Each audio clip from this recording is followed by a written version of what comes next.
Hello and welcome again to another episode of Battle Ready. And today we thought we would take a little bit of a diversion and talk about the Middle-earth strategy battle game. Let's talk about it. So not too long ago, we got ourselves the Osgiliath starter set. We did. Comes with the rule book. And we had ourselves some games. And we had some super high hopes going into it. Yeah. You know, one thing that was interesting as I was reading this book, that unlike the core book for 40K or Age of Sigmar or whatever, there's almost no lore in here. It is almost 100% rules. This whole book is almost all rules. Now, the rules are set out in a pretty good way, and they're pretty clear. And actually, the rules set had me real excited because there's a lot of good things about the rules, the way the different weapons work, the way that the armies are set up. I wanted to like this game a lot. Same. But I did not. I did not enjoy it as much as I would have. Yeah, I feel like, I wanted to like the game. And what's interesting is upon reading the rules, I didn't see anything in there that was bad. I sort of liked everything I saw. Now, there's a whole section on advanced rules for like crossing rivers and climbing things. There's a whole separate section. We never got to that because we just didn't play. We've played 7 games. We played through the Osgiliath starter stuff. But of all the normal stuff, man, I really liked what I read. But in playing the game, it just did not translate to a good time. So Drake, since you also didn't like it, what were your biggest disappointments? My biggest disappointments were that in some games it could go crazy long. Yeah, the game really had, the swinginess was way more than I thought it would be. I just thought it was way swingier than it seemed. Maybe, in the 7 games that we played, we just got some unlucky ones. Because actually the very first game we played, Scenario 1, I sort of liked it. Yeah, because it was just march forward and fight things. I thought it was fun. We were just learning the rules. It was pretty good. But after that, man, we had some games that they went crazy long. Yeah. And we had some that ended real early. Mordor Troll. The Mordor Troll. We just had a situation where the Mordor Troll got shot to death. What happened was I managed to get an They had arrow one off. wound, so they had only 2 wounds left. And then Faramir just chopped him. And then Faramir rolled the double 6s, did 2 wounds. So. And then when I was the Mordor Troll, but it went forever. That's one of the things I did not enjoy. Is what I really like about AOS is that you're moving things in units. So you have these big armies, but they're cut down but really you have like 6 or 10 7. to 12 pieces, right? 10 to 12 units that are moving around. So even though you're moving a lot of dudes, mostly your dudes are comprised in 10 or 12 units. So it's not that hard. It's not a lot of brain power to sort of see where everything is. But in Middle-earth strategy battle game, every guy is unique. Every guy is unique. So every guy moves on his own. Every guy does his own thing. Every guy shoots his own shot. Every guy. And it just took forever. I think one of the reasons I liked the first one is because we weren't using all the models, right? We had a subset. And so it wasn't that much bigger than like a Warcry game. Yeah. But then when both sides are controlling 30 models, or close to it, oh my gosh, every movement phase took forever. Yeah, million years. It just took forever. And when it takes that long, it just stopped being fun. Even though there was a lot of interesting things about like what weapons to use and spearmen who could support the sword guys and this and that. Man, when those movement phases take as long as they do, it was not a good time. It was not a good time.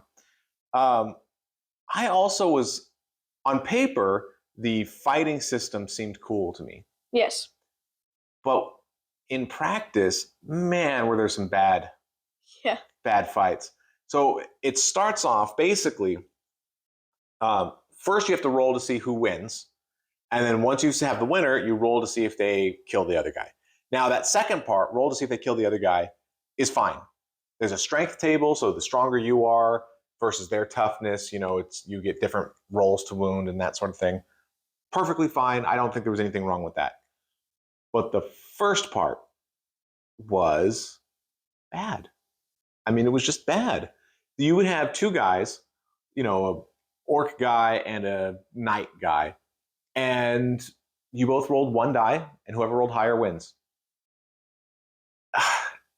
It just felt really luck dependent.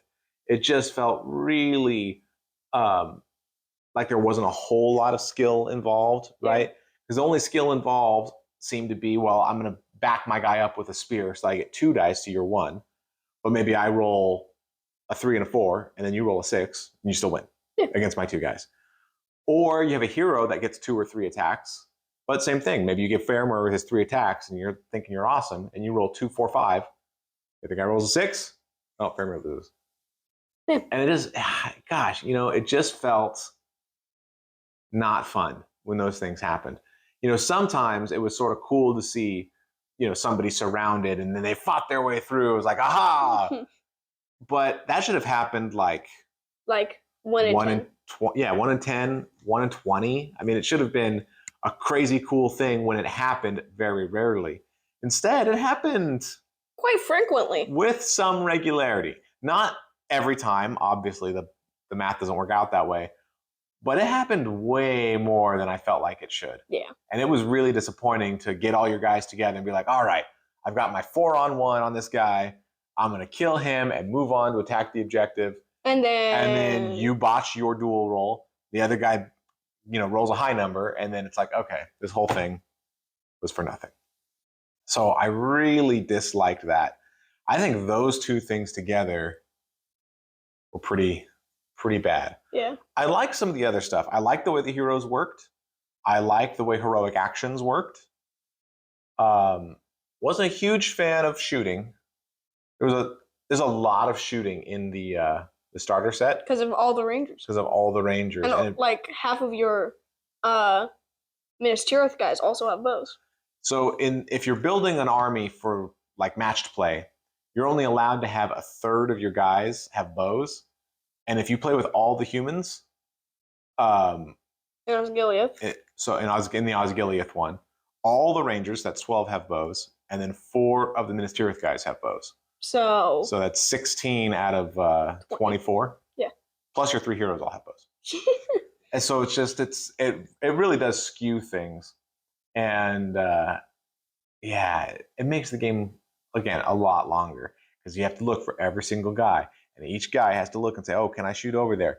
All right, and then I have to roll. And especially, sometimes they were rolling, and they would have to roll a 6 to hit, and then they would have to roll a 6 and a 4 to wound.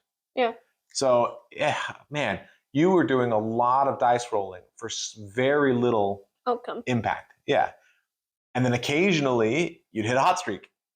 And it would be so bad to be like, oh, man, I lost 3 orcs, maybe a quarter of my force before I even got to you. How am I supposed to win now? Yeah. Right? It's like, gosh. I think that the Osgiliath game suffers a little bit from that. I think maybe the units they chose to include might not have been the best. But I don't know, man. I don't know. I think after playing 7 games, so we played there's 4 scenarios in Osgiliath. Yeah. We played the first 3 twice each and the last one once. Because by that time we were sort of, at least I was sort of just sick of it. I'm not impressed. I did not enjoy it. But, it's certainly possible that we had a string of really weird luck. Yeah. It's certainly possible that, we're both brand new to the game. Maybe we weren't, we're not tactical geniuses in this battle rule system. Maybe it was just the high expectations we had. And that could be too, especially after the first scenario. The first 2 games we played in the first scenario were fun. Yeah. So I thought, let's have this keep continuing. And but then it just sunk. Just bloated, more bodies, more rolling. Some stuff didn't matter. It just took a lot longer than it should have. And it's so funny because in Osgiliath, you're playing with like not even 400 points per side if you use everything. Yeah. And a standard game is like 700 points. Oh. So you'd have to double both armies.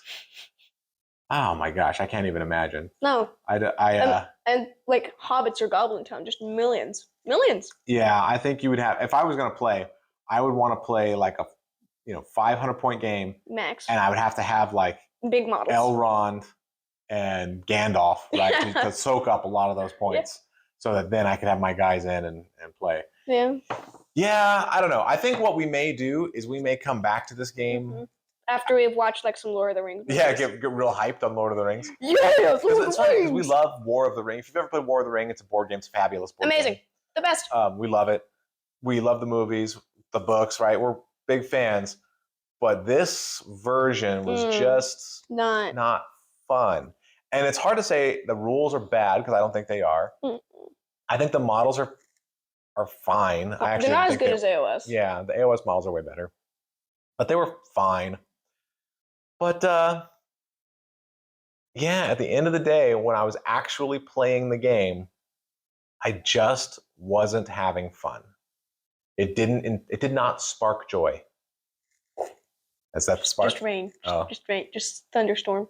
So anyway, that's our thoughts on Middle Earth strategy battle game. Any other points you wanted to bring up? I sort of feel like if I don't play that many models, I want to play AOS. But if I'm going to play individual guys, I want to play Warcry. Yes, I felt the exact same way. If I want that skirmish style game, then I'm going to just play Warcry, right? Then you get, 12. 8 to 10 guys, 13 if you choose little baby boys, or like 6 if you choose big beefy man. But it's a small number, and you're going against their small number, and it sort of works. Plus, in a lot of Warcry, sometimes you don't have all your models at the start, right? They sort of drip feed you in so that the early turns are pretty quick.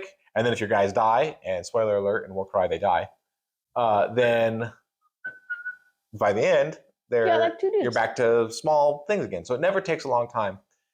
Whereas in Middle Earth strategy, man, you start with everybody. There are so many guys.